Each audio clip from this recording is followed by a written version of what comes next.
ஐயனார் துணை சிறையில் அடுத்த வரை எபிசோடில் நம்ம சந்தாவோட அப்பா இருந்துட்டு நீங்கள் சொன்ன மாதிரி என் பொண்ணோட பேரில் 25 லட்ச ரூபாய் பணமும் அதே மாதிரி 30 பவுன சவரன் நகையும் போட்டு கல்யாணம் பண்ணிட்டு போனால் நான் என் பொண்ணை கொடுக்க தயார் அப்படின்ற மாதிரி சொல்லிக்கிட்டு இருக்காங்க.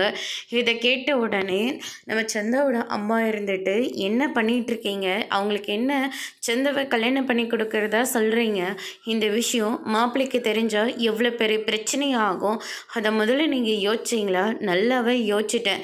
இவங்க தான் சந்தாவுக்கு சேஃப்டி பண்ணுறதா சொல்லியிருக்காங்கல்ல, அதே மாதிரி மாப்பிள்ளையும் இவங்க சொல்கிற மாதிரி கந்து வெட்டியெல்லாம் பண்ணிகிட்ருக்கிறவங்க, அவருக்கு எந்த நேரத்தினாலேயும் ஆபத்து வரலாம். ஆனால் இவங்களுக்கு அப்படி கிடையாதுல்ல, நம்ம பொண்ணை கடைசி வரைக்கும் கண் கலங்காமல் நல்லபடியாக பார்த்துப்பாங்க அப்படின்னு சொல்லிட்டு அவங்களுக்கு எடுத்து சொல்லி புரிய வச்சிட்ருக்காங்க.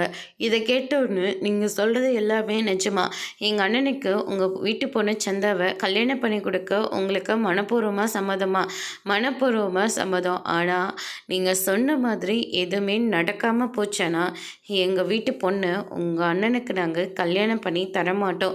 நாங்கள் நிச்சயம் பண்ணபடி எங்கள் மாப்பிள்ளைக்கு தான் நாங்கள் கல்யாணம் பண்ணி வைப்போம் அப்படின்ற மாதிரி சொல்லிடுறாங்க.